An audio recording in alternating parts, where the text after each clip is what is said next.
மகிமையின் தேவனாம் இயேசு கிறிஸ்துவின் இனிய நாமத்தில் ஜெபத்தின் மகிமை என்கிற இந்த நிகழ்ச்சியின் மூலமாக மீண்டும் இந்த வாரத்திலே உங்களை காண்பதிலே, உங்களோடு இணைந்து ஜெபிப்பதிலே மகிழ்ச்சி அடைந்து இந்த நிகழ்ச்சியை தொடங்குகிறோம்.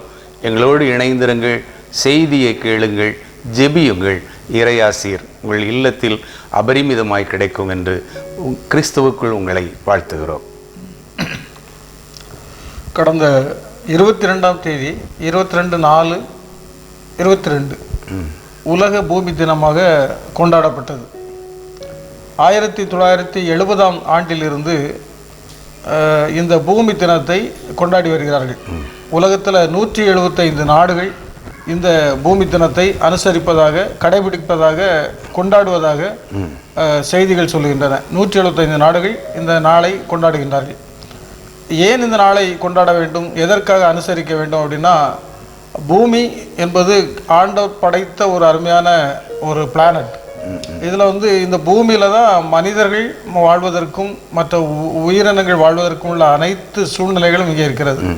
இந்த பூமியை ஆண்டவர் உயிரினங்கள் வாழ்வதற்காக அவர் கொடுத்திருக்கிறார். மனிதனுக்காக, மிருகங்களுக்காக, பறவைகளுக்காக, இப்படியெல்லாம் கொடுத்திருக்கிறார். அதனால் இந்த பூமியை பாதுகாக்க வேண்டும். சமீப நாட்களாக இந்த பூமி வெப்பமாகிறது, காற்றில் மாசுபடுகிறது, சுற்றுப்புற சூழல் பாதிக்கப்படுகிறது.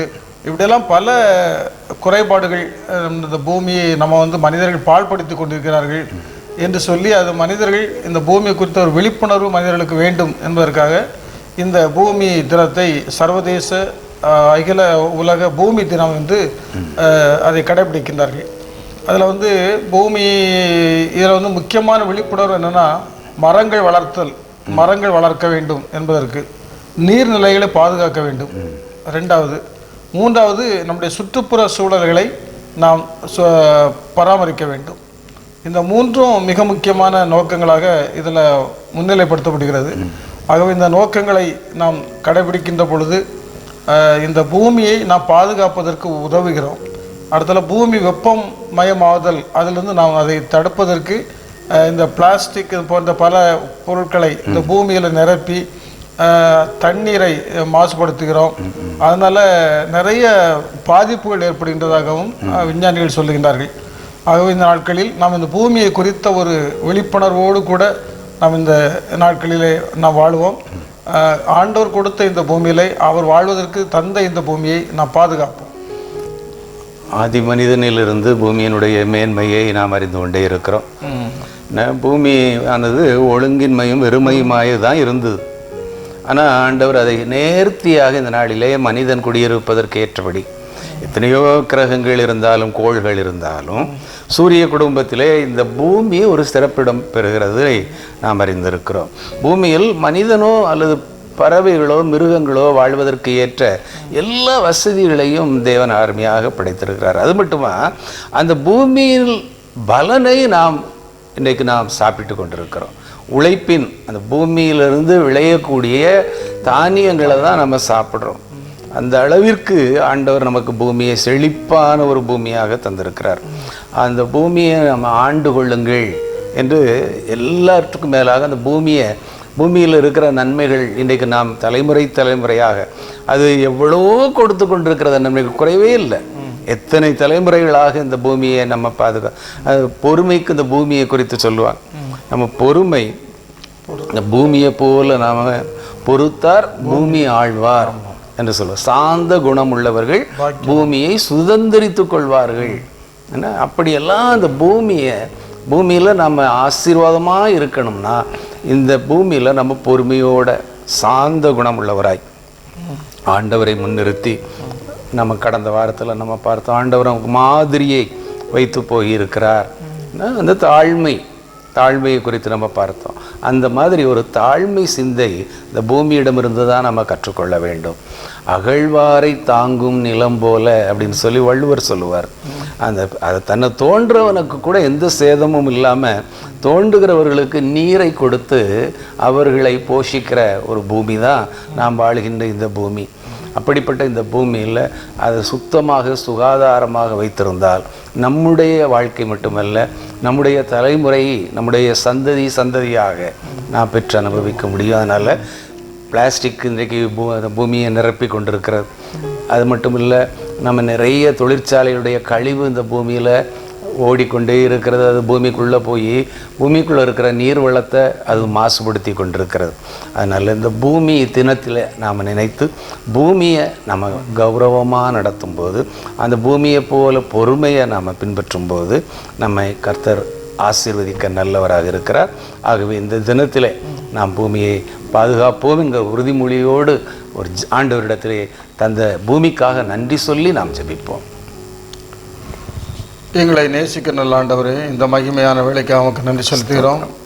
ஆண்டவரே, இந்த நாளிலும் சர்வதேச பூமி தினத்திற்காக நம்முடைய சமூகத்திலே ஜெபிக்கிறோம். ஆண்டவரே, ஆண்டவரே, நீர் எங்களுக்கு படைத்த இந்த பூமி, நீர் அந்த பூமியில் எங்கள் வாழ்வதற்காக நீர் எங்களை மனிதனாக படைத்திருக்கிறீர். ஆண்டவரே, அநேக உயிர்களை படைத்திருக்கிறீர், விலங்குகள், மிருகங்கள், ஆண்டவரே, இன்னும் நீரில் வாழக்கூடிய அநேக ஜீவ ஜந்துக்கள் எல்லாவற்றையும் நீர் படைத்து ஆண்டவர் இந்த பூமியை நேர்த்தியாக செம்மையாக நீர் உருவாக்கி எங்களுக்கு கொடுத்திருக்கிறீர் சுவாமி. ஆண்டவர், இந்த பூமியை நாங்கள் பாதுகாப்பது எங்களுடைய கடமை என்பதை நாங்கள் உணர்கிறோம். ஆண்டவர், இந்த நாட்களிலே இந்த மனித சமுதாயம் ஆண்டவர் இந்த பூமியை காப்பதிலிருந்து தவறி விட்டதை நாங்கள் அறிகிறோம். ஆண்டவரே, இந்த நாட்களிலும் இப்படிப்பட்ட இந்த பூமியை ஆண்டவரை நீர் தந்த இந்த பூமியை நாங்கள் பாதுகாக்க வேண்டும் என்ற நோக்கத்திலே ஆண்டவர் இந்த நாளிலும் சர்வதேச பூமி தினத்திலே நாங்கள் ஒரு விழிப்புணர்வை பெற்றுக்கொள்வதற்கு ஆண்டவரே நீர் எங்களுக்கு தந்த இந்த நல்ல நேரத்திற்காக நன்றி செலுத்துகிறோம். என்னுடைய சுற்றுப்புற சூழலை நாங்கள் பாதுகாக்கவும், நீர்நிலைகளை நாங்கள் சுத்தமாக பாதுகாத்து கொள்ளவும், அதை நாங்கள் நீர்நிலைகளை முழுமையாக அதை பாதுகாத்து கொள்ளவும், இன்னுமாக இந்த பூமியை அந்த சுற்று எங்களுடைய எல்லா காரியங்களிலும் நாங்கள் இந்த நீர் தந்த நல்ல ஒரு சுவாசத்தை ஆண்டவர், நீர் தந்த காற்றை சுவாசிப்பதற்கு ஆண்டவரே மரங்களை நீர் கொடுத்திருக்கிறீர் சுவாமி. இந்த மரங்களையும் நாங்கள் வளர்க்க வேண்டும், மரங்களையும் பாதுகாக்க வேண்டும் என்ற நோக்கத்தில் ஆண்டவரே இந்த நாட்களிலும் ஆண்டவரே நீர் கொடுத்திருக்கிற இந்த பூமி தினத்திற்காக நன்றி செலுத்துகிறோம். அகில உலகத்திலும் அனுசரிக்கப்படுகின்ற இந்த நாட்களுக்காக உமக்கு நன்றி செலுத்துகிறோம். கர்த்ததாமே இந்த பூமியை பாதுகாத்துக் கொள்வதற்கு நாங்கள் இந்த நாட்களிலே நாங்கள் உறுதி ஏற்கிறோம். ஆண்டவரே, உம்முடைய நீர் படைத்து தந்த இந்த பூமியிலே நாங்கள் ஆண்டவரே அதை சரியாக பராமரித்து கொள்வதற்கு ஆண்டவரே எங்களுக்கு தேவை நல்ல ஞானத்தை ஆண்டவரை தந்து வழி நடத்த வேண்டும் என்று இந்த நாளினுடைய சமூகத்திலே ஜெபிக்கிறோம். மீட்பர் இயேசுவின் ஜெபிக்கிறோம் எங்கள் ஜீவனுள்ள நல்ல பிதாவே, ஆமென். கட்டாய கல்வி உரிமை சட்டம். இதில் தனியார் பள்ளிகளில், அதாவது சிறுபான்மை இல்லாத தனியார் பள்ளிகள், அந்த பள்ளிகளில் மாணவர்கள் சேர்க்கைக்காக மே 18ஆம் தேதி வரை மாணவர்கள் சேர்த்துக் கொள்ளப்படுகிறார்கள். இதில் கட்டாய கல்வி என்ன உரிமை அப்படின்னு சொல்லும்போது யாருக்குன்னா 3 கேட்டகரி சொல்கிறாங்க. ஒன்று வாய்ப்பு மறுக்கப்பட்டோர், இன்னொன்று வாய்ப்பு மறுக்கப்பட்டோரில் சிறப்பு பிரிவினர். வாய்ப்பு மறுக்கப்பட்டோர் சிறப்பு பிரிவினர்னா மாற்றுத்திறனாளிகள், திருநங்கைகள், அல்லது நம்ம ஆதரவற்ற விதவைகள், அவருடைய பிள்ளைகள், இன்னும் துப்புரவு தொழிலாளர்களுடைய சுகாதார அந்த தொழிலாளருடைய பிள்ளைகள், இப்படி ஒரு சில கேட்டகரிஸ் அதில் ஒரு சிறப்பு பிரிவு, அது உடல் மாற்றுத்திறனாளிகள், இவர்கள் எல்லாமே இந்த வாய்ப்பு மறுக்கப்பட்ட சிறப்பு பிரிவினர். இது ஒன்று. இரண்டாவது வாய்ப்பு மறுக்கப்பட்ட ஒரு பிரிவினர், அது பொது பிரிவினர் அல்லாத பிசி, எம்பிசி, எஸ்சி, எஸ்டி, இவங்கெல்லாம் ரெண்டாவது பிரிவு. இன்னொன்று நலிவடைந்த பிரிவினர். இது எல்லா கேட்டகரியிலும் நலிவடைந்த பிரிவினர். இவருடைய மாத வருமானம் 2 லட்சம், வருடத்துக்கு வருமானம் 2 லட்சத்துக்கு குறைவாக இருக்கணும். இவங்களும் நலிவடைந்த பிரிவினர் என்று சொல்கிறார்கள். இந்த 3 பிரிவினர் உள்ள பிள்ளைகளுக்கு எல்கேஜிலிருந்து அவர்கள் இந்த மெட்ரிகுலேஷன் ஸ்கூலில் இலவசமாக சேர்ந்து படிக்கலாம். அதுக்கு 25% இடஒதுக்கீடு அரசாங்கம் கொடுத்திருக்கிறது. சரி, அதில் மே மாதம் 18ஆம் தேதி வரை விண்ணப்பிப்பதற்கு அதில் டைம் இருக்குது. இந்த திட்டத்தின் கீழ் எல்கேஜி வகுப்புக்கு விண்ணப்பிக்கும் குழந்தைகள் 1/8/2018 முதல் 31/7/2019 பிறந்திருக்க வேண்டும். எல்கேஜி 1/8/2018 31/7/2019 பிறந்திருக்கணும். 1ஆம் வகுப்புக்கு விண்ணப்பிக்கக்கூடிய குழந்தைகள் 1/8/2016 முதல் 31/7/2017 பிறந்திருக்க வேண்டும். 1/8/2016 முதல் 31/7/2017 பிறந்திருக்க வேண்டும். இவர்கள் விண்ணப்பம் அனுப்புகின்ற பொழுது அதனோட பிறப்பு சான்றிதழ் வைக்கணும், இந்த வாய்ப்பு மறுக்கப்பட்ட பிரிவின்கள் விண்ணப்பிப்பதற்கு அது அவங்களுடைய ஜாதி சான்றிதழ் வைக்கணும். அடுத்தது நலிவடைந்த பிரிவின்கள் விண்ணப்பிக்கணும்னா பெற்றோரின் ஆண்டு வருமானம் 2 லட்சத்துக்கு கீழ் உள்ளது என்பதற்கான ஒரு வருமான சான்றிதழ் பெற வேண்டும். இருப்பிடச் சான்று இவற்றை உரிய அலுவலரிடம் பெற்று இவர்களை விண்ணப்பிக்க வேண்டும். முதன்மை கல்வி அலுவலர், மாவட்ட கல்வி அலுவலர், வட்டார கல்வி அலுவலர், ஒருங்கிணைந்த பள்ளி கல்வி வட்டார வள மைய அலுவலகங்களில் இதற்கென்று கட்டணமின்றி விண்ணப்பிப்பதற்கு தகுந்த ஏற்பாடுகள் செய்யப்பட்டுள்ளன. இது சம்பந்தமாக சொல்லும் பொழுது போன தடவை போட்டிருந்தாங்க ஒரு செய்தியில், ஒரு 50% இடங்கள்லாம் ஃபில்லப் பண்ணாமலே இருந்தான். ஏன்னா பொதுமக்களுக்கு இது குறித்த ஒரு தெரிவு இல்லை அப்படின்னு. அதனால் நீங்கள் இந்த செய்தியை கேட்கின்றவர்கள் தன்னுடைய பிள்ளைகளை இந்த இடஒதுக்கீட்டின் கீழ் ஒரு 25% மெட்ரிக் பள்ளிக்கூட பிரைவேட்டில் ஸ்கூலில் சேர்ப்பதற்கு கட்டாய கல்வி உரிமை சட்டம் வழிவகை செய்கிறது. ஒருவேளை இது உங்களுக்கு இதை கேட்டுக்கொண்டவர்களுக்கு இது எங்கே போய் தேடுவது, எப்படி தேடுவதுன்னா அதுக்கு ஒரு நம்ம வெப்சைட்டு கொடுத்துருக்குறாங்க. rte.tnschools.gov.in இந்த ஒரு இணையதளத்தில் போனீங்கன்னா எல்லா விவரங்களும் தெரியும். சப்போஸ் அப்படி நமக்கு தெரியல அப்படின்னா பக்கத்தில் இருக்கிற வட்டார கல்வி அலுவலர் இருப்பாங்க, தொடக்க மாவட்ட கல்வி அலுவலர் அல்லது முதன்மை கல்வி அலுவலர், இல்லை நீங்கள் பள்ளிக்கூடத்தில் உள்ள ஆசிரியர்கிட்ட போய் கேட்டாலே அவங்க டைரக்ட் பண்ணிடுவாங்க. அப்படி செய்தாச்சுன்னா நிறைய பிள்ளைகள் இதில் பயனடையலாம், இலவசமாக கற்றுக்கொள்ளலாம். மெட்ரிக் ஸ்கூலில் இலவசமாக கற்றுக்கொள்ளலாம், நிறைய ஃபீஸ் கொடுக்க வேண்டிய அவசியமே இல்லை. ஆனால் இந்த வாய்ப்புகளை பயன்படுத்திக் கொள்ள இந்த நாளில் நாங்கள் உங்களுக்கு அறிவிக்கிறோம். மே 18ஆம் தேதி வரை இதற்கான நேரம் இருக்கிறது, பயன்படுத்திக் கொள்ளுங்கள். கல்வி வாய்ப்பு என்பது ஒரு பெரிய வரப்பிரசாதம். ஆமாம், அது இன்னைக்கு நமக்கு இலவசமாக கொடுக்குறாங்க அப்படின்னா அதை நம்ம கண்டிப்பாக அதை நம்ம பயன்படுத்தி கொள்ளலாம். 25% என்று சொல்லும் பொழுது ஓரளவுக்கு போதுமானது தான். இன்னைக்கு எல்லாருமே பணம் கொடுத்து படிக்க முடியாத ஒரு சூழ்நிலையில் ஒருவேளை தமிழ் வழி கல்விதானோ என்று சோர்ந்திருக்கலாம். அவங்களுக்கு அது அந்த மாதிரி ஒரு வாய்ப்பு கிடைக்கலையேன்னு ஒரு விரக்தியோடு இருப்பாங்க. இப்போ இந்த செய்தி அவர்களுக்கு ஒரு டானிக் மாதிரி உற்சாகப்படுத்துது. நீங்கள் இதை தெரிந்து கொண்டு அந்த மாதிரிப்பட்ட உங்களுக்கு எந்த கல்வி கூடத்தில் நீங்கள் சேரணும்னு விரும்புகிறீங்களோ அங்கே போய் நீங்களே கேளுங்க. இப்படி ஒரு செய்தி சொன்னாங்களே, அதற்கு நீங்கள் என்ன சொல்கிறீங்க அப்படின்னு சொன்னால் அவங்க வசதி வாய்ப்பு இருந்துன்னா உங்களுக்கும் அந்த வாய்ப்பை கொடுப்பாங்க. அதனால் படிப்போம், இலவசமாக நல்ல தரமான கல்வியை இந்த நாட்களில். கல்வி தான் ஒரு சிறந்தது. கல்வி அறிவுக்கண், அறிவு ஒளி. கண்களில் எப்படி ஒளி இருக்குதோ அதே போல் அறிவுக்கு ஒளியை தரக்கூடியது இந்த கல்வி தான். அந்த கல்வியை நம்ம சின்ன வயதிலேயே பெற்றுக்கொள்ள வேண்டும். அது இலவசமாக பெற்றுக்கொள்வது ஒரு சிறந்த எல்கேஜிக்கு ஃபர்ஸ்ட் ஸ்டாண்டர்ட், எல்கேஜிலேருந்து சேர்ந்து கொள்ளலாம். ஆமாம், ஃபர்ஸ்ட் ஸ்டாண்டர்ட் கொஞ்சம் பெரிய பிள்ளைகளாக இருந்தீங்கன்னா நீங்கள் ஃபர்ஸ்ட் ஸ்டாண்டர்டில் கூட போய் அட்மிஷன் போட்டுக்கிடலாம். கர்த்தருடைய வாய் அவர் அப்படி சொல்ல நடக்கும். அதனால் அவருடைய வாயிலிருந்து அறிவும் புத்தியும் வரும். அவர் ஞானத்தை தருகிறார். இப்படிப்பட்ட செய்திகளை நம்ம கேள்விப்பட்டு அதை பயன்படுத்தி கொண்டோம்னா நம்முடைய தலைமுறை சிறப்பான ஒரு தலைமுறையாக இருக்கும் என்பதில் சந்தேகமில்லை. இப்போ நம்ம மாணவர்களுக்காக புதிய கல்வி ஆண்டுக்காக நம்ம ஜெபிப்போம். ஞானத்தை ஊற்று உறைவிடமாயிருக்கிற எங்கள் அன்பின் பரலோக பிதாவே, ஞானத்தை தருகிறவரே, கர்த்தருக்கு பயப்படுதலே ஞானத்தின் ஆரம்பம் என்று சொன்னவரே, சாலமோனுக்கு கொடுத்த ஞானத்தை எங்கள் பிள்ளைகளுக்கு தர வேண்டும் என்று நாங்கள் ஜெபிக்கிறோம். கர்த்தாவே, அதற்கான வசதி வாய்ப்புகளை எப்படி பெற்றுக்கொள்ளலாம் என்று இந்த நாளிலே செய்திகளை நாங்கள் வாசிக்க கேட்டோம். ஒருவேளை கல்வி மெட்ரிக் பள்ளி என்பது ஒரு கனவு போல சிலருக்கு தெரியலாம், அல்லது அது ஒரு எட்டாத கனி போல இருக்கலாம். அந்த பள்ளியிலெல்லாம் நாம் படிக்க முடியுமா, நம்முடைய குழந்தைகள் கல்வி பயில முடியுமா என்று ஏங்குகிற பிள்ளைகளுக்கு அரசு 25% சேர்க்கைக்கான வசதி வாய்ப்புகளை அறிமுகப்படுத்தி இருக்கிறது. அது எல்கேஜியாக இருக்கலாம் அல்லது முதல் வகுப்பாக இருக்கலாம். ஆண்டவரே, இப்படிப்பட்ட பிள்ளைகள் நல்லதொரு கல்வியை கற்று நாட்டிலே ஒரு சமுதாய பிரஜையாக ஒரு முன்மாதிரியான பிள்ளைகளாய் காணப்பட நீர் உதவி செய்ய வேண்டும் என்று ஜெபிக்கிறோம். ஆண்டவரே, இந்த செய்திகளை இன்னும் தெளிவாக தெரிந்து கொள்ள பிள்ளைகளோடு கூட நீர் பேசும், வழிகாட்டும். நானே உனக்கு போதிப்பேன் என்று நீர் சொன்னீர். அன்பு பிள்ளைகளுக்கு நீர் போதித்து வழி நடத்தும், நடக்க வேண்டிய வழியை காண்பித்து ஆலோசனை சொல்ல வேண்டும் என்று ஜெபிக்கிறோம். வரப்போகிற புதிய கல்வியாண்டுக்காக நன்றி சொல்லுகிறோம். இப்பொழுதே மாணவர் சேர்க்கை சிறப்பாக நடைபெற ஆண்டவரே தொடக்கம் முதல் கல்வியாண்டு முடிவு வரை உம்முடைய பாதுகாப்பும் உம்முடைய பராமரிப்பும் நிறுவனங்களோடும் ஆசிரியர் பெருமக்களோடும் அன்பு மாணவர்களோடும் அன்பு பெற்றோரோடும் இருக்க வேண்டும் என்று ஜெபிக்கிறோம். எந்த தடையும் ஆண்டவரே பிள்ளைகளுக்கு இந்த கல்வியாண்டிலே வராதபடி நீர் பாதுகாத்துக் கொள்ளும். ஆண்டவரே கோடைக்கால விடுமுறையை தொடர்ந்து புதிய கல்வியாண்டு தொடங்கும் போது பிள்ளை உற்சாகத்தோடு செல்லத்தக்கதாக நீர் கரம் பிடித்து வழி நடத்தும். ஆண்டவர் இயேசுவின் நாமத்தில் ஜெபிக்கிறோம் நல்ல பிதாவே, ஆமென். ஆமென்.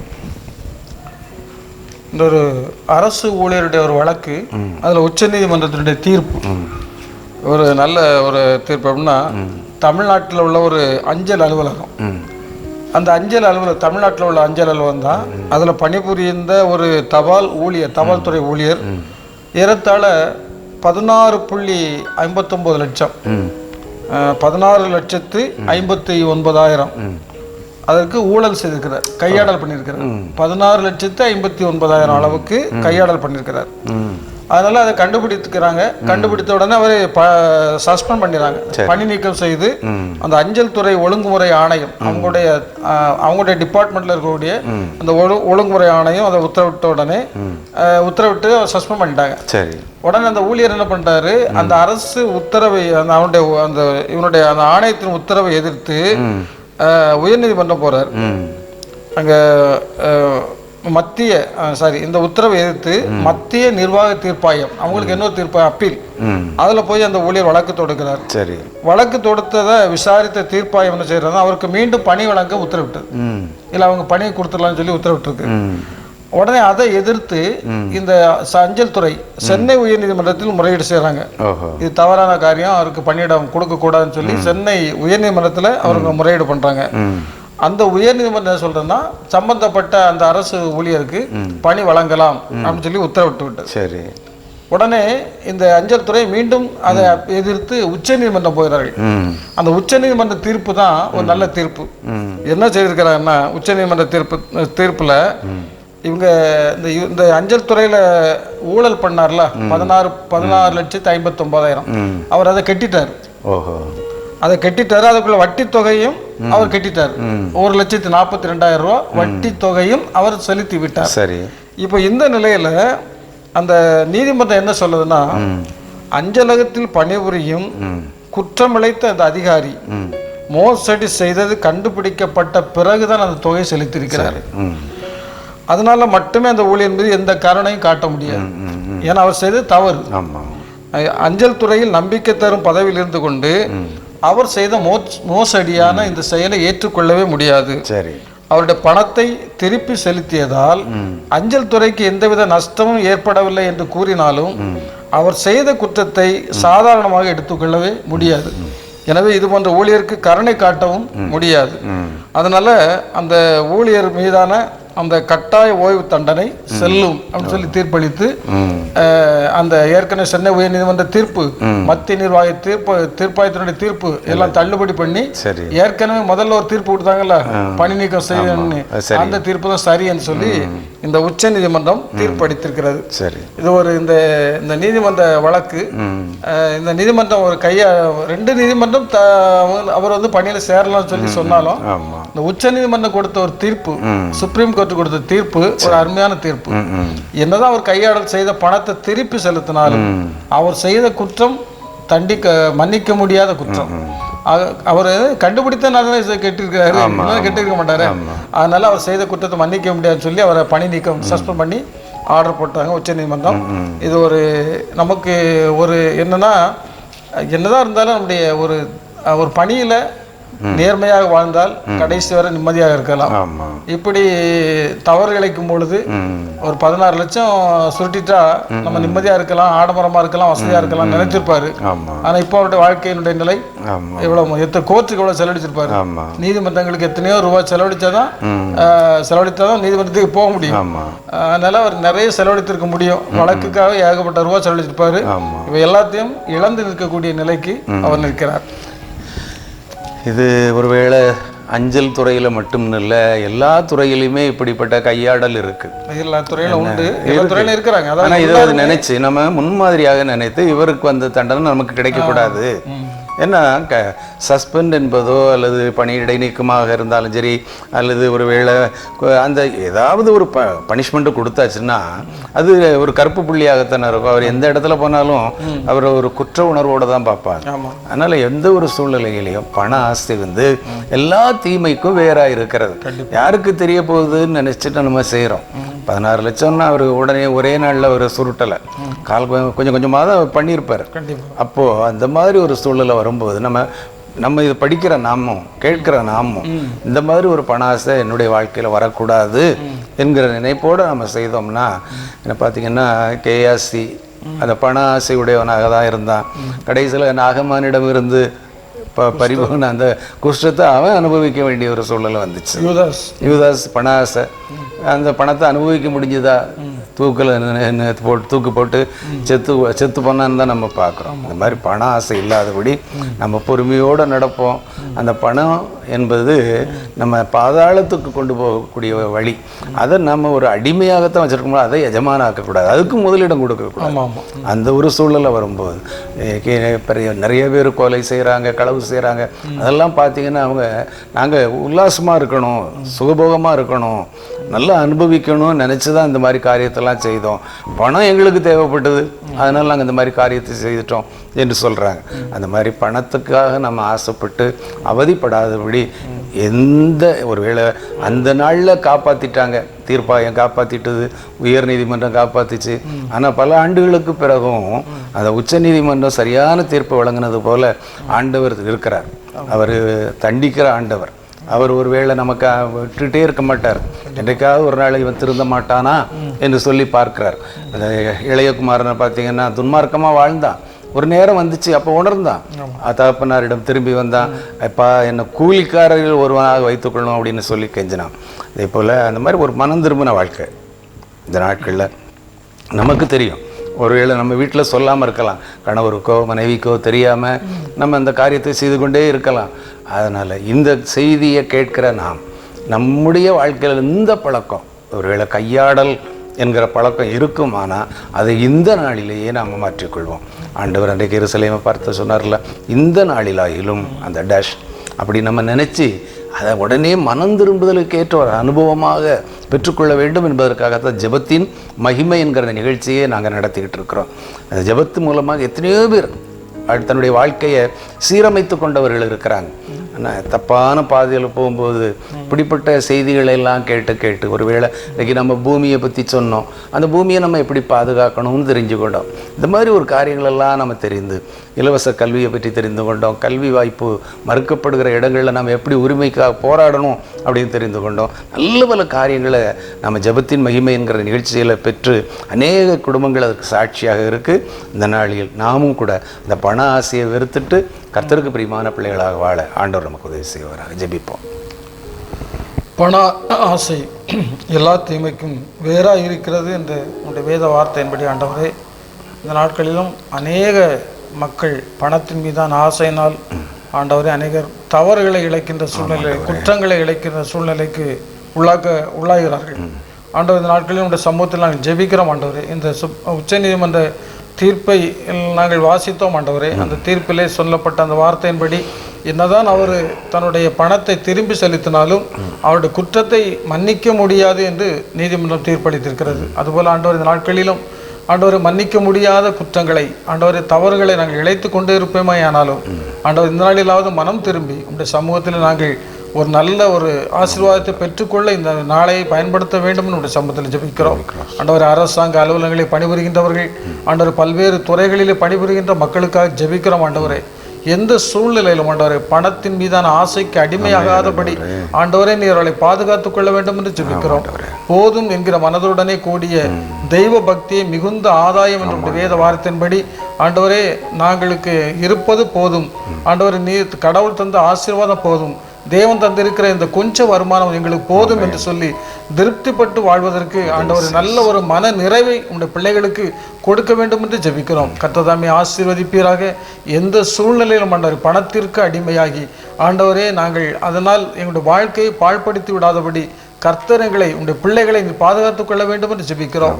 எப்போதும் உம்மை சார்ந்து ஆண்டவரை உம்மை முன்னிறுத்தி ஆண்டவரை தன்னுடைய பணிகளை செய்வதற்கு கர்த்தர் கற்றுக் கொடுத்து ஆசீர்வதிக்க வேண்டும் என்று ஆண்டவரை இந்த நாளில் நாங்கள் ஜெபிக்கிறோம். மீட்பர் இயேசுவில் ஜெபிக்கிறோம் எங்கள் ஜீவனுள்ள நல்ல பிதாவே, ஆமென். இன்னொரு செய்தி, சைபர் கிரைம் குறித்த ஒரு விழிப்புணர்வு. ராதாபுரம் திருநெல்வேலி மாவட்டம் ராதாபுரத்தில் சைபர் கிரைம் குறித்த பள்ளி மாணவ மாணவர்களுக்கு மற்றும் பொதுமக்களுக்கு காவல்துறையினர் விழிப்புணர்வு நடத்தியிருக்கிறார்கள். அதில் மாவட்ட சைபர் கிரைம் கூடுதல் காவல் கண்காணிப்பாளருடைய மேற்பார்வையில் காவல்துறையினர் அந்த ராதாபுரம் பேருந்து நிலையத்தில் பள்ளி மாணவர்கள் மாணவிகளுக்கும் பொதுமக்களுக்கும் ஆட்டோ ஓட்டுநர்களுக்கும் இந்த சைபர் கிரைம் குறித்த குற்றங்கள் குறித்து விழிப்புணர்வு ஏற்படுத்தியுள்ளார்கள். அவங்க என்ன சொல்கிறதுனா, ஆன்லைனில் வரக்கூடிய அநேக தேவையில்லாத லிங்கு சும்மா அனுப்புவாங்கள்ல, வாட்ஸ்அப்பில் இந்த லிங்கை தொடவுன்னு அனுப்புவாங்க. அப்படிப்பட்ட லிங்குகளுக்கு பதிலளிக்க வேண்டாம். ரெண்டாவது, ஏடிஎம் கார்டு நம்முடைய வங்கியில் நம்ம பலமுறை சொல்லியிருக்கிறோம், வங்கியில் உள்ள நமக்கு தந்திருக்கிற ஏடிஎம் கார்டு குறித்த தகவல்களை தொலைபேசியில் யார் கேட்டாலும் அல்லது நீங்கள் அதை குறித்து அவர்களோடு சொல்ல வேண்டாம். இன்னும் சமூக வலைத்தளங்கள், நிறைய சமூக வலைத்தளங்கள் இருக்கிறது, அவைகளை எப்படி நாம் கையாளுவது என்கின்ற ஒரு நல்ல அறிவுரைகளை சைபர் கிரைம் குறித்து சொல்லியிருக்கிறார்கள். இன்னும் இந்த சைபர் கிரைம் குறித்த குற்றங்கள், ஏதாவது நம்மளை ஏமாற்றிட்டாங்க, பண மோசடி ஆயிடுச்சுன்னா நீங்கள் உடனடியாக தொடர்பு கொள்ள வேண்டிய தொலைபேசி எண் 190 1930 இந்த தொலைபேசி எண்ணுக்கு அழைத்தால் அதற்கான உதவிகளை காவல்துறை மூலம் பெற்றுக்கொள்ளலாம். ஆகவே இந்த அருமையான ஒரு நல்ல ஒரு முயற்சிக்காக நம்ம ஆண்டவர் ஸ்தோத்திரிப்போம். வஞ்சிக்கப்பட்டு விடாதபடி, ஏமாந்து விடாதபடி அநேக மக்கள் தங்களை பாதுகாத்துக் கொள்வதற்கு இந்த செய்தி அவர்களுக்கு பிரயோஜனமாக இருக்கும் என்று நம்புகிறோம். ஜெபிப்போம். ஆலோசனை கர்த்தரும் வல்லமையுள்ள தேவனும் நித்திய பிதாவும் சமாதான பிரபுவுமாய் இருக்கிற எங்கள் அன்பின் பரலோக பிதாவே, இந்த நாட்களிலே ஆண்டவரே எல்லா ஞானத்தோடும் ஆண்டவரே ஒருவரை ஒருவர் வஞ்சிக்கிற ஞானம் தலைவிரித்தாடுகிறதை பார்க்கிறோம். ஆண்டவரே, அறிவு மிகுதியினால் ஆண்டவரே அநேக காரியங்களை மக்கள் இன்றைக்கு செய்து கொண்டிருக்கிறார்கள். எப்படியெல்லாமோ குறுக்கு வழியிலே பணத்தை சம்பாதிப்பதற்கான காரியங்களை தேடிக்கொண்டிருக்கிறார்கள். ஏமாறுகிறவன் இருக்கிறவரை ஏமாற்றுகிறவன் இருப்பான் என்ற நிலையை நாங்கள் பார்க்கிறோம். அரசாங்கம் சைபர் கிரைம் என்கிற அந்த குற்றச் செயல்களை தடுப்பதற்காக ஆலோசனைகளை ஒருவேளை மாணவ பருவத்திலிருந்து தொடங்குகிறதை இந்த நாட்களிலே செய்தித்தாள்களிலே அறிந்து கொண்டோம். அநேகருடைய கையிலே இன்றைக்கு அலைபேசி இருக்கிறது.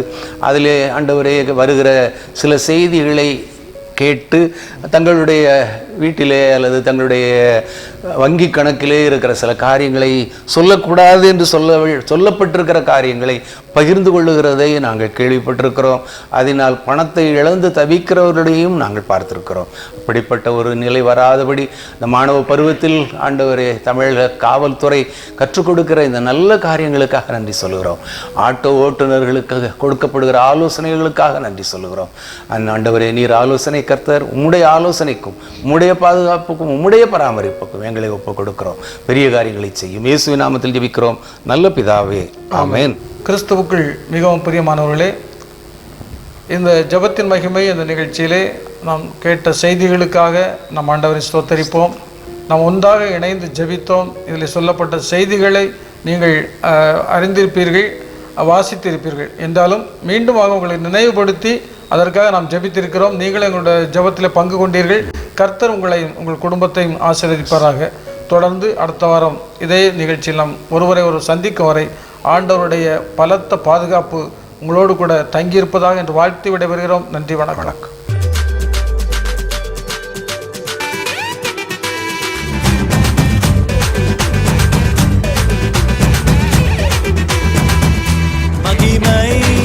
மகிமை